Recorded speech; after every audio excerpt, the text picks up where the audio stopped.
15 degrees, you can see your breath. Out here in the lake effect, breaking tables like it's poetry. Where else would you rather be? Pinto Ron, Elvis in the lay poncho.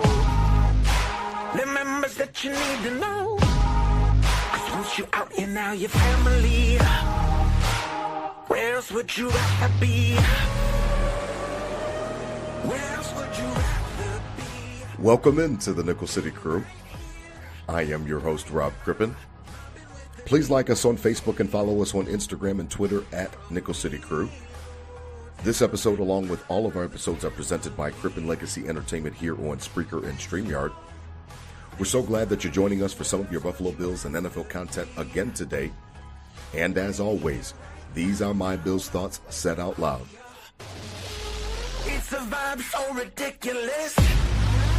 Since 12 plus 83 was 6. The shout rocking like a symphony. Where else would you rather be? All right, let's get straight to it. Really excited for tonight's episode. Merry Christmas, happy holidays to Nickel City Crew and to Bills Mafia out there. I'm really excited that you guys had a chance to join us tonight. I'm excited because everything is just, it's starting to become a little bit clearer. This is that time of the year. I was text messaging with my co-host earlier pre-show, and he said it's crunch time. And I'm like, you're absolutely right. I love that. It is crunch time. It's time for kind of everybody to separate themselves. The frauds from the reals are about to separate themselves. And I can't wait because I do think that we've got a real team with a real shot. We're getting ready to find out for sure. Joining me tonight, as always, my co-host, Riding Shotgun, Adam Dumptruck Rupsick. Check him out, on Instagram and Twitter at Adam Rupsick, RUPCZYK. Holla at the crew, DT. We're almost to playoff time. We're getting really close, DT. Nickel City, what's up? What's up, Rob? Happy Friday, week 6. Well, yeah, week 16. Mm-hmm. We're going into 16 weeks. This is the last week of the season, a couple years back, and now, we carry on all the way to week 18. So, ready to rock, ready for the holiday season as it's coming up, the last minute shopping this weekend, and this team, man, keeping us honest, crunch time all the way through. Didn't give it to us easy last week, and realistically, in our careers as Bills fans, when have they ever given it to us easy, Rob? Right? So, I guess we got to be used to it, and that's just the way of being a part of the mafia. And the blood pressure is up and down and all over the place, and it was every part of that Sunday. So happy to be back. Friday night, we're feeling good, and crunch time. 3 weeks left. Super Bowl to remember. Let's go. I love it. Yeah, absolutely. I'm really hoping that it ends that way. It's funny because when you talked about how our career as Bills fans, they never make it easy. That's absolutely the case last week. I saw you guys saw me on Instagram. I posted out that I had, no doubts, and I was cooking up a shout out to Paulette. I was cooking up those lobster tails and getting everything ready to go. But I would be lying if I tell you that I wasn't really nervous. I was really nervous about that result of that game last week, DT. It was funny because you looked at it and, down 21-0 first half. Right before the half, the Bills scored to make it 24-7. But before that, 21-0, Drake made 2 touchdowns. It was really looking like we were in a situation where we were about to be really disappointed. And that was the one outcome that I was not prepared for. I was not going to be prepared to be blown out. I thought that the Bills stood a good chance to win. We both picked them to win that game. But when the way that the first half went, DT, I would be lying to you to tell you that I wasn't extremely nervous about our prospects going into the second half because it just didn't look good, man. The Bills were kind of sleepwalking on offense. The defense couldn't stop Stevenson. He was running everywhere he wanted to. Drake May was doing his best Josh Allen impersonation. And I stayed off Twitter because I knew that was going to be a toxic place for me. DT, Bills found a way to the second half. It seems like I had to give a shout out to McDermott. It seems like this second half defense, they made another adjustment. And I don't know. I don't know what it is. I don't know why they have to go down. I don't know what the reason is, but McDermott seems to find the magic touch for the second half.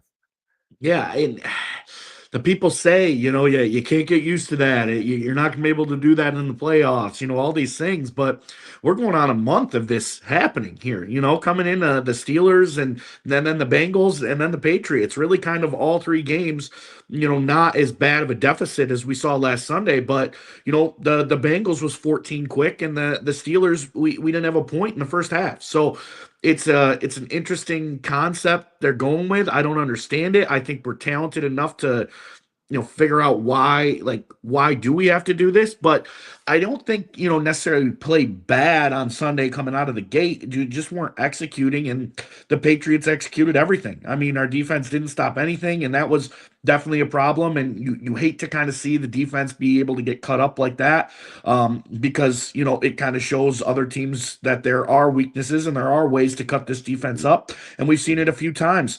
I mean, the Monday night game against the Falcons, similar type of style. It started off, we just got down early and, kind of made a little comeback, but just wasn't enough time and ended up, losing. So it's not always a comeback. We've proven that we can't do it every time, but the past 3 weeks and some clutch games, 3 AFC good opponents, playoff teams other than, if Joe Burrow's in all year, that's 3 playoff teams you beat, with comeback victories, and 2 of those being on the road, right? So it's credit to the team, and to be able to, we see adversity, we'll face adversity, nothing, we're never out of it, we're never scared, going all the way back to week 1, coming back against the Ravens and Josh Allen getting in our ass about leaving the stadium early.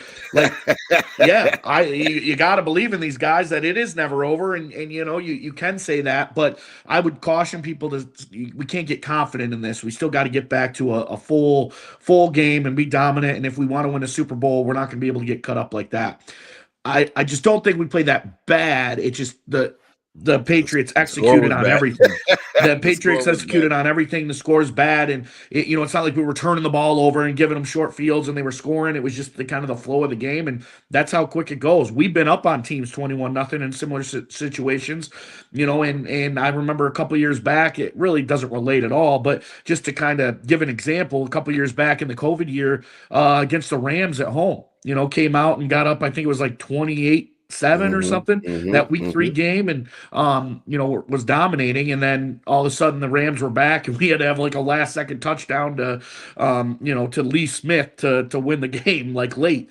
And yeah, you're right. It happens. We saw, look at last night, the Seahawks and Rams game. Rams are up 14 with like 5 minutes left in the game. 16 in the fourth quarter. 16, and goes into overtime to get it done. The Bills, we were down with 8 minutes left in the game to the Bengals before the back-to-back them picks. So I like the fact that, we're used to this now, and we can face adversity and know it's never over, and the team's always fighting. I like that aspect, but they know, like, this isn't the way they want to play. They want to put 4 quarters together, and so I think that's going to be the challenge this week, and going into the playoffs is going to be putting those 4 quarters and setting the dominance, as opposed to having to be dominant because you're so far behind. Like, setting the dominance so you don't have to worry about it, as opposed to coming back. But it shows a lot about this team. It shows a lot about 17. 17 being able to do shit like this. There's not really any, there's not quarterbacks in this league that can do that. 21 points in the NFL is huge. And for him to be able to lock in and get 5 straight scoring drives and really not miss. His one miss was a throwaway. His other miss was, a deep ball to Brandon Cooks that was just kind of whatever, and everything else was on the money. They attacked the middle of the field and really, really found their way with that. The running game got back. So it's weird. I don't like it. I'd rather it be different, but you got to take the positives of this and what it's doing to this team and the resilience it's building, that really any adversity we'd face, this team's ready to counteract it. Yeah, you're definitely looking at it more, glass half full and more rosy, because I was worried about the fact that, in the playoffs, there's just the margin for error is just that much slimmer. So you don't have the opportunity maybe to come back in a game like that. Now, obviously, the Bills, they had the momentum. They got a chance to double dip, like I talked about. They went down 24-7 before the half with the James Cook touchdown, 21-7. The Patriots got a late field goal to go up 24-7, and then right back at you. You got a touchdown after half with Dawson Knox from Josh Allen, and then after that, you get that stop. And I think that's one of the things that I wanted to talk to you about, DT, was, I've been I've been impressed, and I even put it out on Twitter, a place that I'm notoriously known as a Sean McDermott hater. I put it out there that I think that this is the best job that Sean McDermott has done with this defense throughout his tenure. You think about the injuries, which we always lament and we always talk about as an excuse sometimes for him, and kind of his get out of jail free card when it comes time for the postseason press conference, and we're losing to the Chiefs or we're losing to the Bengals. You find a way to kind of give him a little bit of credit when I don't want to really give it to him. DT, he deserves credit. McDermott has found a way to be very, very successful with these second half adjustments. Now, I'm not exactly sure what it is because sometimes, people like Peyton Manning poo-poo the second half adjustments. They talk about how, they're just in there to go, to the bathroom and get a banana, get a sandwich, and then they're right back out there. There's not that much halftime adjustments done. There clearly is something that's being done in that locker room between Bobby Babich and Sean McDermott for that defense because they come out looking totally different, DT. I think if it wasn't so stark, if it wasn't so Dr. Jekyll, Mr. Hyde with these type of performances, you might be able to wash it away. DT, they are changing something when it comes to those halftime adjustments because the team comes out and they're just playing. The defense specifically is playing so much better, so much cleaner. And last week was the same way against New England up there in Foxborough. Yeah, what do you think it is, Rob and Nickel City Crew? Like, is it X's and O's, or is it like, hey, back against the wall, you're getting your ass kicked out there, let's find it and go out and get it? Is it more like morale, or is it X's and O's stuff? I think like if it is X's and O's stuff, yeah, he deserves all the credit in the world, for being able to manipulate it and move it around. I need to see what you're giving me, and then I have the ability to go back out there and shut everything down in all versions of it, every which way. So credit if it is that. If it is just coming in and snapping a clipboard and getting his people's ass, like, we're better than this, you're getting embarrassed out there, fires us up and goes out and get the win. Like, either way it works, but like the more credit would come for a scheme fit, right? The Steelers game a few weeks ago, they said when they hit Josh, that's kind of when the team started getting going. Second half, it forced the turnovers and kind of a disguised look to like, yes, they were lucky, but Christian Benford being in the slot, he's a corner, and like just to get that pick six, like, and put him in that spot, that was all part of the scheme, right? So it looked like that on Sunday where the Patriots could do anything they wanted, and then they weren't able to do anything, and Anything, they got nothing. some pressure. They got their hands on 10.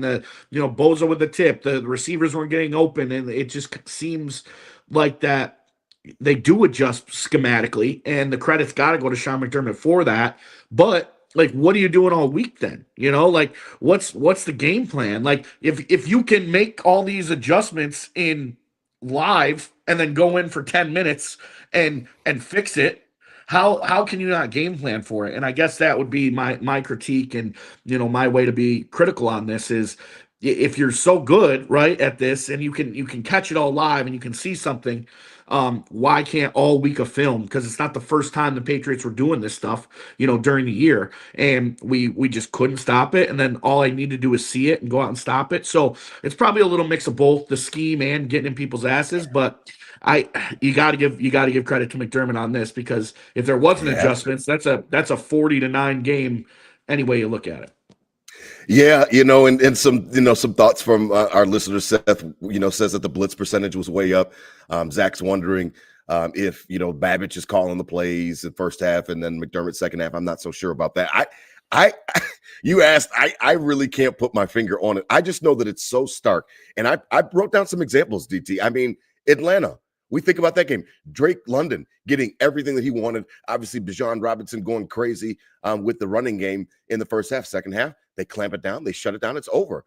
Tampa Bay, same thing. Baker Mayfield not able to do anything in that second half. I don't even think that in Jigba or who's the guy? Mbuka, he wasn't even really a factor in the second half. The Houston game, DT, quiet is kept. That game, you talked about it. We lost by, Gabe Davis's foot. That game, nothing in the second half for Dave. Now, I know that they had a backup quarterback in Davis Mills, so you want to take that into account. But the Houston game, nothing. Same thing with Cincinnati game. And then obviously last week with New England, Drake May not able to do anything. They weren't even able to gain any traction. I think they said something crazy, DT, like 17 yards or something like that in the second half for the Patriots. So I don't know exactly what it is. I just know that I would love for it to start from the first half. But if that's the case, and some of our listeners like Seth is saying that he needs that first half, like you were saying, he needs that first half to see it. Fine, maybe not give up 21, 24 points, whatever the case may be, 20, find a way to limit some of that stuff. But I mean, the recipe is working for whatever reason. Now, does that give me hope? It really doesn't give me hope for the playoffs, to be honest with you. I heard this morning on WGR, Jeremy's talking, and he said the defense is kind of sneaky good. I don't know necessarily if I agree with that. I don't think they're sneaky good. I just think that they're timely. And we talked about that last week when we broke down the Cincinnati game. They're timely. They come up with stops when they need them the most. And I think that is the hallmark of at least an opportunistic defense, a defense that is at least on time. If you're late, you're late, but at least you show up, that type of thing. And I think that could be one of the ways to characterize this 25 defenses. I think that they are timely. They make stops when you need them to. And I think that there's a value in that, DT. There's definitely a value in there. That. There definitely is credit to that, and it's good for, it kind of shows the make and moxie of this side, right? There's a lot of veterans, and then there's a lot of young guys, right? There's really not a lot of middle guys, right? The one middle guy might be Terrell Bernard, and he's not even in the game. Like you're looking at a lot of guys that have been around a long time, and a lot of guys brand new, and Cole Bishop and Harrison, and and so the mix of those things is kind of makes the timely stops, the timely plays on defense. It's been consistent all year. I mean, even the games they were getting beat on, like that Falcons game and the Patriots game, like the defense made a few stops, and it kind of came down to the offense not being able to get it going.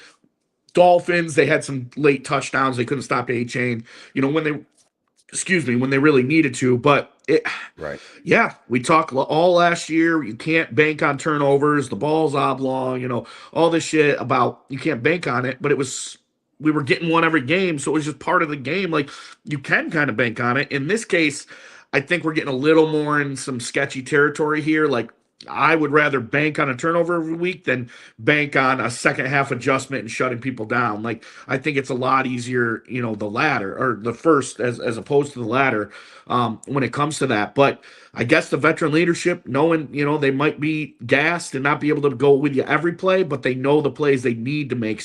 They need to make the stops and go with you, and they seem to be up for that bell. So, man, stressful, but we got it. Credit to this D. It's exciting, and it gives this defense juice, and it gives this defense confidence. And defense is a lot about the intensity of it. You got to come through us. Like, you got to get through our pads, and making those timely stops like increases that intensity. They're talking about Joey Bosa. He never one of the most quiet guys in the league. Even when he was dominant in his Chargers days, was still kind of chill. Every week, this dude's on the sideline going crazy. After play, right? Yeah. So there's something to be said about the intensity, and I think the culture. We sometimes are hard on is true. Like, the culture in this building is a Super Bowl contender. The culture in this building is a Lombardi, and they know they're not perfect. They know they've made mistakes. They know they've been sloppy in situations through the year, but I think that it's all one goal, and everybody being on the same page creates things like this. That timely stop has to happen with everybody on the same page. It doesn't happen by chance. So it's not ideal, but it's also not by chance. I think their MO is we're on the same page. We need a Super Bowl. We know we have to be perfect to get there. So we are coming up with a timely stop. Yeah, and Zach, brings up a good point on Facebook. He's, shout out to our listeners. They're on all different platforms. So shout out to Noah out there on Instagram. But Zach says he doesn't think we could spot a team like Denver 21 points. And I would tend to agree. I think that what made me so nervous last week was the opponent. That's what made me so nervous last week was the opponent and the fact that they had beat us before in our house. I really didn't want to lose that game. The whole Steph Diggs dynamic, yada, yada, yada. The playoffs brings its own separate level of anxiety, because if you don't bring it that day, your season is done and it's over. So I think that there's a level of anxiety that kind of ratchets up. So I definitely agree with Zach. I don't think you can spot a team 21 points and let them get up on you in the playoffs, because I just think that you're flirting with fire. But again, for whatever reason, this McDermott defense has found a way to come up with some answers when they needed them most. Last week, second half, that looked like in a completely different game. The Bills dominate from there on out, including the defense. Really nothing for the Patriots to get. Again, I think I heard a stat that they had it was very minimal. It was not many yards out there for them in the second half, and the Bills run away 35-31. Josh Allen was exquisite, 3 touchdowns, 2 to James Cook on the ground, another to James Cook through the air. Jimbo, DT, our weekly Jimbo appreciation segment. I mean, the man he's amazing, man. And it's funny because I heard a lot of pushback from some fans from out of the Bills Mafia talking about how, oh, you guys always talk about it's just Josh. But what about Cook? We have always given him his flowers here at Nickel City Crew, DT. He's amazing. He's going to need to be at the focal point of whatever they decide to do on offense. Whatever Joe Brady wants to do on offense come playoff time, he's going to be right at the center of it. 4 is going to be important. Yeah, and that's been a thing, and that's kind of one of those situations where we don't have to hide shit on this. Like, it's coming, and we're going to be better than you and get the yards. Didn't fumble this week, coming off really 2 fumbles the week before, and is his fumble problem back? Because he fumbled in Pittsburgh too. Mm-hmm. And being able to still tote the pill, still be strong, and not fumble in that day. I mean, a fumble Sunday might have been it, right? That might have been that might have been like the nail in the coffin of coming back into that game. So credit to that. It is the MO of the offense. I mean, yes, Josh Allen is the reason we score 5 touchdowns in a row, because he's just diabolical and not missing throws, and you're never dead on 3rd down or whatever it is. But this James Cook addition has been so critical to that success, being able for a defense to kind of be on their heels so Josh Allen can come at him. And, credit to it, getting way more touches than he was last year. Just answering the bell at all costs. Keep that fumble problem down. Dynamic, he has the knack for the end zone. When he's close, he gets in. And what's he got now? 12? Yeah. And he's only like 23 yards or something like that from Jonathan Taylor for the league lead for yards. For the rushing title. And I mean, just Sunday, cold one, and wind coming off the lake in Lake Erie against Cleveland Browns, a crazy pass rusher, Myles Garrett. I think you're going to see a very similar game to what we saw in Pittsburgh, with kind of just chipping out the outside and running that ball 30 times. So he's going to have a good chance to take that rushing lead and do even more on Sunday. We want to, generally, he's been extremely healthy in his career. We want to keep that up, especially towards the end of the year with cold and soft tissue. And, we don't need him to tote the pill 30 times in this Cleveland game if we don't need him to, right? Like, get up, get this win, and we don't need that tote all the day. We don't need him to tote against the Eagles all that time. Hopefully, we're all sitting in Week 18 as well. So, kind of ease out. I want him to get the records. Sure, he deserves it. He deserves the rushing title. He deserves as many touchdowns as he can get. I'm in fantasy playoffs with him, and I need him to I need him in a few leagues. So go after it. But you've earned the respect now to kind of just chill out and hopefully do your thing the next couple of weeks. But we're not we don't have to rely on it as much, but we are going to have to rely on it come January. Yeah, I guess we will, because I think that he's integral to what the Bills do on offense. And again, whatever Joe Brady is doing, I heard some more stuff again about Joe Brady's saving stuff for the playoffs. I really hope that shit is true, because I have been on his ass all season long. And, I just don't know if he's got some type of super secret playbook waiting in the wings. Maybe he does, and he'll surprise us all, but it'll be interesting to see. Now, as we transition, shout out to our buddies over there at I-86 Network. Listen, I-86 After Dark, we really appreciate my boy Tom Wujek from back home at Starpoint, Bobby Hansen. They're running a great site over there. Listen, check out I-86 Network. Listen, I-86 After Dark, they are running a cool network. They've got tons of Sabres content. I think the Sabres DT have won 4 straight. They finally fired Kevin Adams, so maybe some things are starting to change down there at the arena. We'll see what's going on. Swords up, I guess is maybe what you say. I don't know what you say for the Sabres, but good luck to the Sabres. But listen, check out I-86 Network, I-86 After Dark. They've got a lot of cool content, a lot of Sabres talk. They've even got wrestling talk and stuff like that. I guess John Cena went out with his final match and he lost it, and people were all mad. Like, how do you make him lose his last match? I was like, I don't know. Maybe it's just good writing. I don't know, but maybe he's doing a second comeback. It's wrestling for all you know. So who knows? But listen, check out our buddies at I-86 Network. We really do appreciate them. We've been simulcasting with them for a couple months now, DT, and we've got some positive feedback. So we really appreciate their partnership with Nickel City Crew. Now, DT, as we transition, I named the episode the way that I did because I expect a victory on Sunday. I expect it to be in resounding fashion. However, I know that weird shit happens. So I avoid disaster, DT. Avoid any major fuck-ups. How about that? Can I see Shedeur Sanders and the Cleveland Browns beating the Buffalo Bills? No, I cannot. Can I see the defense just letting him, rip them up and down the field? No, I cannot. I have seen weirder stuff happen. The Urban Meyer game, whatever the case may be. Weird games have happened between Buffalo and Cleveland. We've seen that. You and I have witnessed some of that throughout our fandom, especially through the drought. Nothing weird this weekend. Take care of business. Find a way to lock up this game. And hopefully you lock it up early where you dishearten them, where they don't really have much to play for besides Myles Garrett trying to get that sack record, and you can get out of town, head back up to 90, and get home nice, safe, and sound before the holiday week. DT, don't fuck around with these guys not because they're better than you or that they can legitimately beat you, but because I don't even want one of those bang up injuries at the last second, of the season where it's affecting you in the playoffs. Find a way to take care of business and get those guys out of there as quickly as possible. No, what is it? Bobby watches Stranger Things, my oldest king. No Stranger Things, no weird shit this weekend up the 90 in Lake Erie against Cleveland. Nothing weird. Yeah, I mean, for the most part this year, they've been able to handle inferior teams. Obviously, what we witnessed down in Charlotte, and not Miami, a game that we really needed. Well, yeah, but Miami coming in. But Miami coming in still going to finish 500 this year. Yeah, I guess. Okay. But this is one that the Saints, they kind of took late, but they were in control of that Saints game really the whole time, and just kind of had to finish it up at the end. The only thing is the Myles Garrett sack. They have literally nothing else to play for. I don't even know if they're game planning this week. It's just Myles Garrett sack. I think that's the whole tone of the entire building, the entire organization.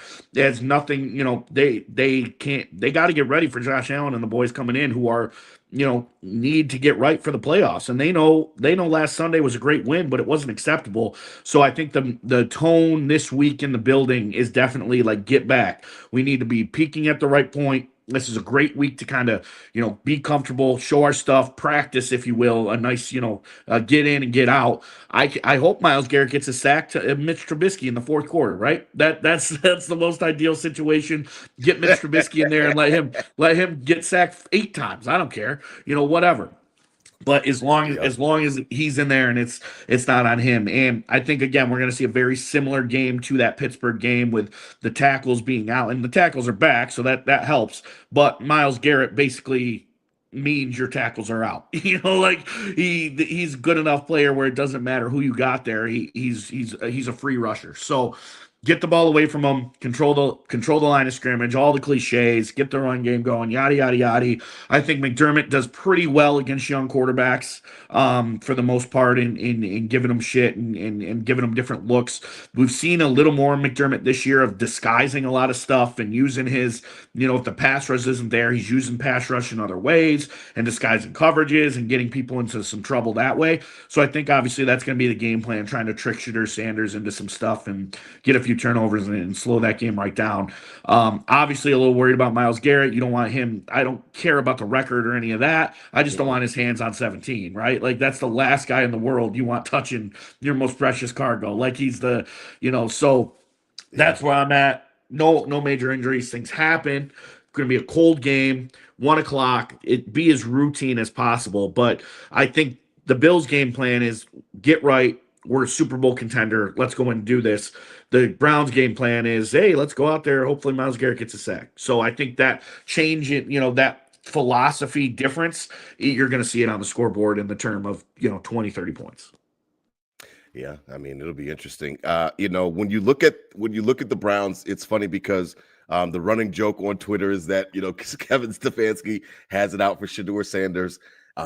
He's trying to sabotage him, stuff like that. And I don't necessarily buy into all of that type of stuff because his job is kind of on the line as well. But there have Is been that some the weird, conspiracy about the Dion yeah. throwing water on his father-in-law or some shit? But I don't think. But I couldn't. I saw that the other day. I could not confirm that that's his daughter-in-law or that's his, his daughter, McCarver's daughter. I couldn't confirm that, so I don't know about that. From what I saw on Wikipedia, there's nobody named Michelle that's named the daughter. So like, I don't know if that's true or not. But I did see that same thing. But it's when you watch a team like Cleveland, DT, and you watch some of the dysfunction, it reminds you of where we've come from. You know what I mean? And so that's why I understand where Bills Mafia talks about, well, be grateful and stuff like that. And I get it. And before we get into, a topic that I wanted to get into with you specifically about this playoffs, DT, it's funny when you watch other organizations that are dysfunctional, DT, because it kind of reminds you that, man, we have come a long way. We used to be that type of team. We used to have those types of conversations. We're no longer having them anymore, DT. And I, for one, this Christmas season, coming off the Thanksgiving season, I'm thankful for that. I am grateful to not be one of those dysfunctional franchises anymore because you watch it and sometimes all you can do is shake your head because you're absolutely right. I saw the Tim McCarver stuff. I saw all this weird stuff about this team this week. And I'm just really happy that we're not a part of that anymore. That's not in our DNA. Yeah, I mean, you've gotten shit for, when you're being critical and people come at you and say like, well, Yes. would you rather not be in the drought? Like, of course, of course I would rather this, but it's okay to increase our standards. And yeah, that shows that there's just realistically, they had a great draft. All their players are skill players and they're decent. Isaiah Bond's looking okay, and Fannin, the tight end, is looking like he's going to be a future star. And they're getting guys that might make plays, but overall, yeah, it's dysfunctional. And it's nice, to see that. And we can be super critical, and we're in the Super Bowl window. We got to do everything we can, but there's teams out there year in and year out. I mean, the Jets have been doing this for forever, literally, like purposely. Everybody. There's so many teams there's more teams that are a mess than teams that have it together, right? In the league, like way more, and not like That's true. completely only winning 4 games, but like look at the That's true. Dolphins this year, right? Like look at look at even the Buccaneers. They're like going to win their division at 500, and it's like so. And then you look at the top tier teams in the league, there's very few that operate, like us. And so you got to be grateful for that. And yeah, it's nice to see that it's not us. And we're not the joke going into this game. Yeah, it is funny, and Sheed's messing with you because you see Sheed right there, DT. You were right. You had the optimistic approach a couple of weeks ago when we had him on, and Sheed was pretty much doom and gloom, and I felt like I was a positive guy for once in respects to I'm always called the pessimist of the group. But listen, it's funny. Shout out to Sheed. We really love you, man. We appreciate your support. It's funny because DT, I wanted to get into something that I think has come up before we transition. I mean, so nothing crazy Sunday. We expect, everything to just go as planned. We're not going to fall down 17-0 to this garbage team. Don't give them any light. Don't give them any hope. Find a way to get in Shedeur's face, stay in his face. And as long as you do that, you find a way to be successful. Correct? I mean, we're on the same wavelength there. Okay. All right. We're good there. Well, DT, something has come up that I heard a lot about, and I've been hearing more about it, and it's been from the outside. So it's outside of the walls of Bills Mafia, and I've been hearing it, and I've had conflicting feelings about it, and I just got it the other day when I went to the barbershop as well, and they were talking shit to me or whatever, and they were like, listen, Josh got to do it, right? This is right after Patrick Mahomes ACL, and they're like, Josh got to do it, right? Burrow out, Josh got to do it, and and I agree. Lamar Jackson doesn't look right. There looks to be something wrong with him. I don't know if he's hurt and he's trying to cover it up or what, but there seems to be something wrong with Lamar. DT, before we wrap up tonight, what's your view of the narrative now that the Bills need to represent the conference and get into the Super Bowl, which we hold them to that standard over here at Nickel City Crew, but it's starting to become more of a groundswell of opinion that the Bills need to get it done and get to the Super Bowl because of the fact that all of these different quarterbacks are going to be missing from the postseason, and they won't be in the tournament. Because of that, this has got to be Josh Allen's year or it's a failure. Again, here at the Crew, we always say any season that is not ending in at least a Super Bowl appearance is a failure. But I think that there's a new groundswell of support for a lot of people that are outside of the walls of Bills Mafia that are starting to say it. The chorus is getting louder, DT, that this is a major, major misstep. This is a major, major opportunity blown if you don't get to the Super Bowl. How do you feel about that? Because I'm hearing it almost everywhere now. I think Jim Rome said it this week. There's a bunch of guys saying it. I think it's a little hypocritical, right? I mean, I think it's a failure if we don't get to a Super Bowl anyway, right? That we can agree on that with Josh Allen at our quarterback, we should be there. But it's hypocritical. Why are we punished now because we're the only ones still in the race? Even with an up and down season, we're the only ones still in the race. Why are we going to be punished? Because these dudes couldn't make it. We're an inch away multiple different times with all these dudes in the tournament. We're an inch away 13 seconds last year, an inch away with all these guys in the tournament. We're right there and could have had Super Bowls in all those years and had capabilities all those years. So it wasn't like we were incapable. We didn't do it. And there's, there's things that happen because of that. But why are we now, taking heat from because everybody else couldn't? We're the only ones left. And now if we don't do it, we're the failures. Like that, these boys aren't even in the playoffs. What is, isn't that a failure? Wouldn't that be more at least in the walls of Buffalo if we didn't make the playoffs this year? Like, wouldn't that be worse than not going to the Super Bowl without all these dudes in the playoffs? Right. And that's kind of how I see it. It would be way worse to not make the playoffs than be in the playoffs without all these dudes and not get there. It'd be way worse to not be in the playoffs. So, yes, it's our easiest path. I like that that's the case. I like that there's so many questions with this team that we can go into a postseason tournament with not those dudes in it. I like that. It definitely is our best chance.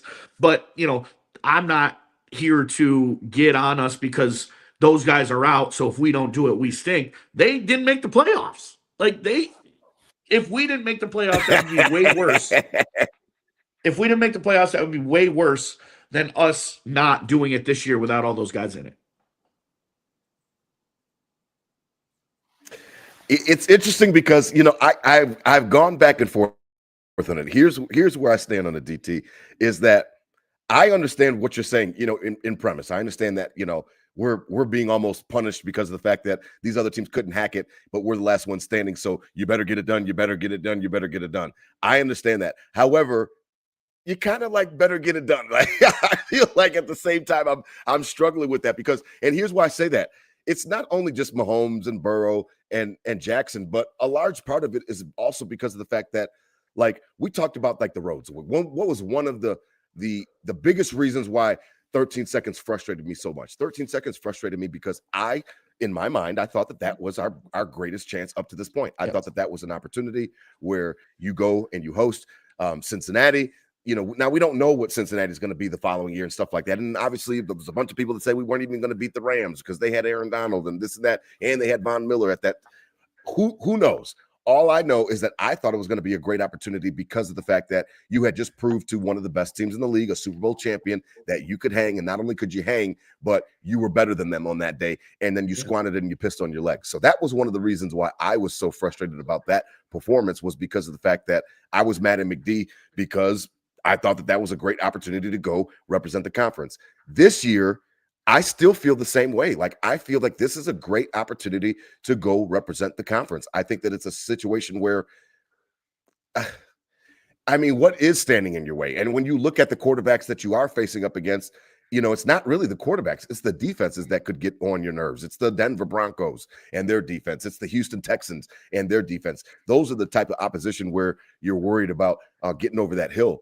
But DT, when it comes to the quarterbacks and some of the offenses you're facing, I do feel like this is a great opportunity for you to make the Super Bowl. So because of that, I think that there is a little bit added pressure. I literally got a text message from my buddy in KC.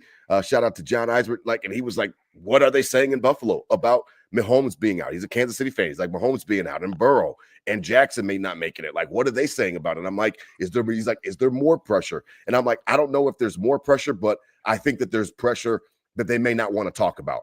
And does that make sense, DT? Like, I think that there's something internally, whether it be something that it's said out loud or behind closed doors, that is like, man, like we got a shot this year, DT. Like, we got to make this shit happen. Like, we got to get this shit done. We got a shot. I think that the players understand what's going on in respects to the competition around the AFC, and I don't know if that puts more pressure on them or not, but I think that this is a situation where you kind of have to get it done. I understand where you're coming from, but it's like, what is standing in your way? You kind of got to get this thing done. That's fair, but you're also saying in that you're giving up on the future as well. Like, because you're worried about this if they don't do it, and then they go into next year and all those boys are back in the playoffs, and then we get knocked out in the playoffs, and it was like, man, last year they were all out of it. That was their shot. Yes, I would be one of those. I would be one of those. We're getting ahead and basically saying we're giving up on the future, like, because we're pre-planning this excuse, like, oh, we had it. Like, last year nobody was in it. That was our chance, you know. So I'm not on that wavelength. I'm not thinking like that, right? Like, there's no asterisks or anything. Like, yes, I love it. I love that. I'm not going to be, have to worry about the boogeyman, in the divisional round or whatever. Like, I love that aspect, but I just don't think it's anything different than the other years. Like, it doesn't mean anything different. It's like you do it or you don't. It doesn't really matter who's in the tournament or not. It's more you, and kind of being worried about it right now is saying you're giving up on the future, because this will be the excuse when we get knocked out in the future. Oh, well, last year was our best chance. We should have done it. 13 seconds was our best chance. We should have done it. Like, it is obviously the easiest, and they know that, and okay. I love that. Can we at least agree on that this path is a and I love easier. that, but like, I'm not pre-planning, like, oh, if we don't do it now, this is going to be my excuse next year. We should have done it last year. Now we can't get through these guys anymore. Like, because we were in it with those guys. We're an inch away with those guys in it. Like, we proved we could be there. We proved we couldn't get there, but we proved we could be there. And that's true. And so that's kind of how I look at it. Like, I'm not going to make an excuse now for a future failure. I'm like premeditating. I'm not trying to premeditate an excuse. I'm looking at the landscape. And I think that the landscape shows that with a playoff postseason tournament without Mahomes, without Burrow, without maybe Lamar Jackson, in whatever state he's in, is still a better opportunity than going up against all those different heavyweights. It's like, the Mike Tyson's punch out. I'm not facing. I got to face a bunch of glass Joes as opposed to facing Mike Tyson every single round. And I understand that they're not all Mike Tysons, but those defenses are real. So I give credit to the defenses. I give credit to Denver and to Houston. I just think that, like, I don't think that, like, the Houston game, I don't think plays out the same exact way. You know what I mean? Like, unless it's just some type of brain fart and they have the same type of dumbass, blocking mentality, and they want to block up Will Anderson and Daniil Hunter one-on-one again for whatever reason they would do that dumbass decision. I don't think that game's coming out the same way. Denver, kind of the same thing. We've seen Denver. We've seen him in the postseason. We know Bo Nix. We know, he was younger, but he hasn't gotten that much better this year. Like, he's still kind of the same Bo Nix. I just look at the surroundings, and I look at the path to Santa Clara, and I just say, man, I don't necessarily agree with all the outside media that it's a failure if we don't get it because of that, but I do think that it is another wasted opportunity because of the fact that, your path to Santa Clara is not as daunting. I just can't sit here with a straight face and say that it's as daunting as it would be with Mahomes. And I'm not trying to come up with an excuse ahead of time. It's just the fact of the competition. That's fair. But to the masses, like, you can't be hypocritical and blame us because those guys are out. Like, it'd be worse being out than losing and being in. Oh no, I agree. And then and Seth brings up a good point that I thought about as well, was that, and that's how I responded to my Kansas City buddy. He was like, well, what's the pressure? Is it internal? How are you guys feeling? I said, this is also the shittiest defense that McDermott has had. And I put that out on Twitter a couple of days ago, earlier this week, that's why I gave him his flowers on Twitter, was that this is the shittiest defense he has fielded since his Bills tenure has begun. That has to go for something. I'm not trying to give him an excuse before he gets blown out in the playoffs. I'm just telling you, facts are the facts. This is the garbagest defense he has had since he's been the head coach. And I think that's got to matter, right, DT? A little bit.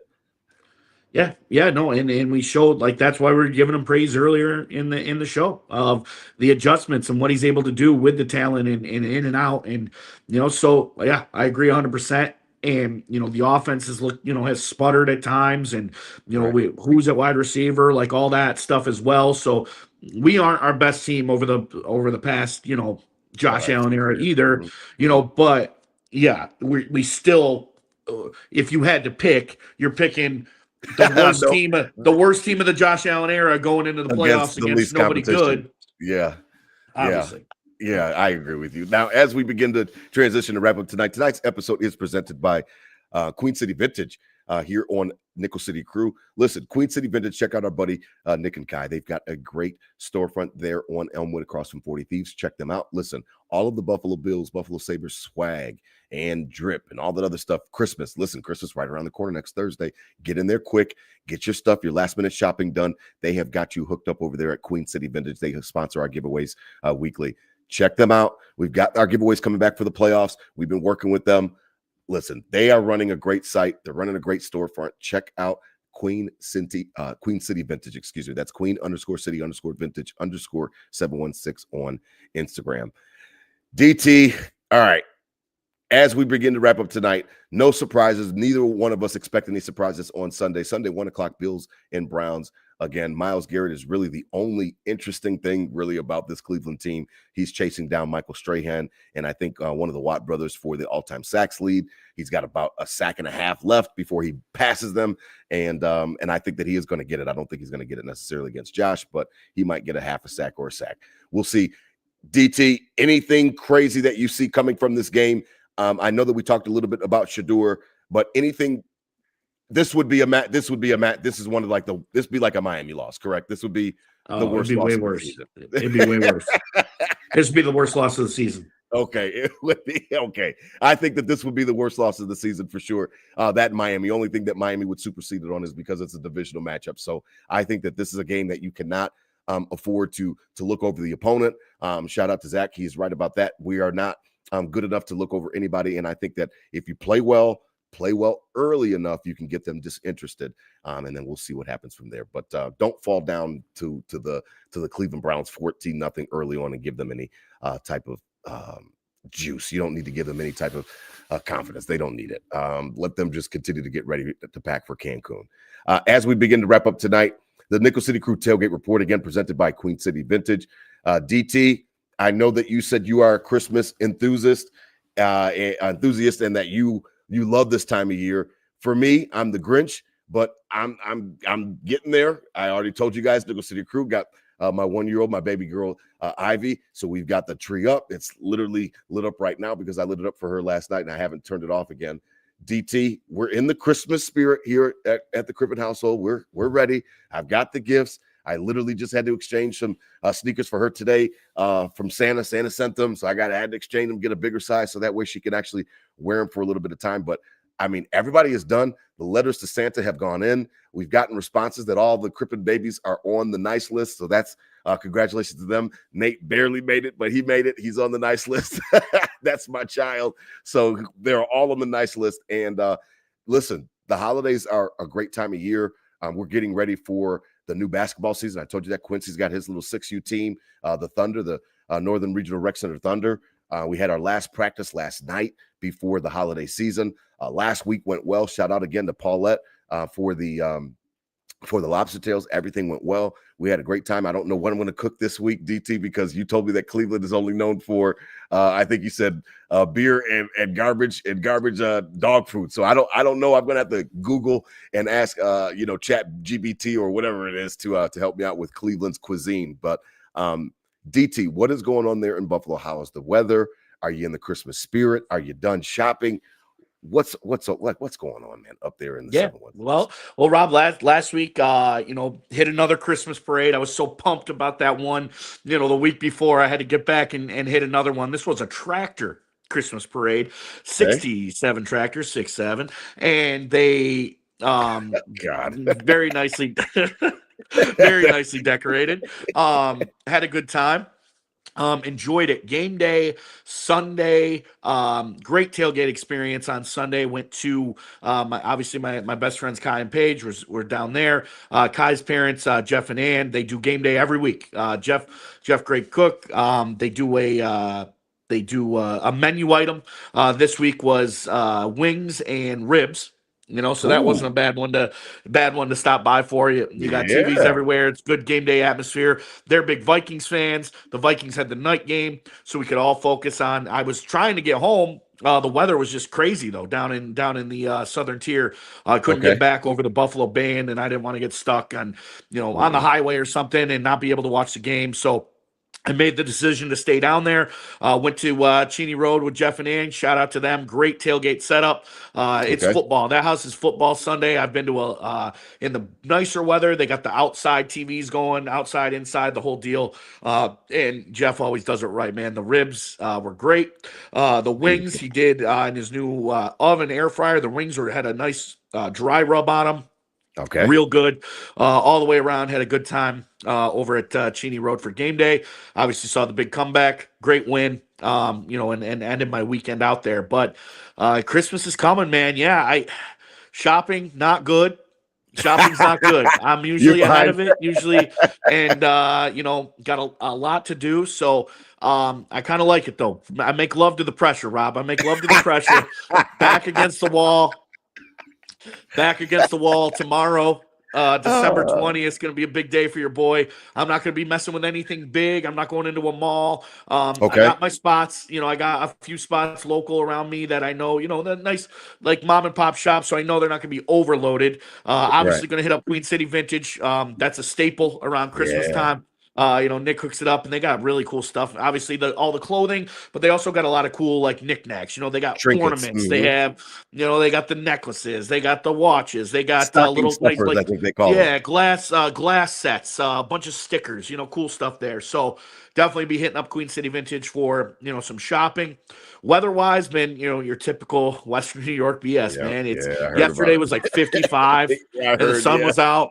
And now today Yeah. we got like 27, and this wind is just ripping across your face, and the snow's Yeah. coming across sideways, and the south Awesome. towns are just getting pounded. And Awesome. it's we're in it. We're in the winter, baby. It was relatively colder than usual. It usually don't get like these brisk chilling under zero temperatures till your January February's, but it was the beginning part of last week, and then all of a sudden it was 50, and so you can see what that's doing to the ice and the snow, and basements are flooding, and it's wild. But it's in the air, it's here. Got a big week coming up. Got the family, the parents shipped down to Florida, so they'll be Right. back in Right. town this weekend, and Okay. kind Good. of have Good. activities planned up. We'll be able to see everybody, and Send my got the best to rundown 'em. from my mom today of the itinerary and where I need to be and what's going on. So looking forward to that. Don't know what this game entails. I might actually have mom and dad at the batch pad for the game on Sunday when they There you fly go. in. There you go. It's near, it's going to be time where it'll be right around game time. So come over to the batch pad, watch the 1 o'clock. Hopefully it's not too stressful. I can give them the game day experience with the two TVs going, and we'll see what happens. Yeah. But I yeah, like but that. last week, shout out again, Jeff and Ann Anderson. Great tailgate experience, ribs and wings on point. That's what's up. I like that. Yeah, shout out. I appreciate that. Yeah, it's good, man.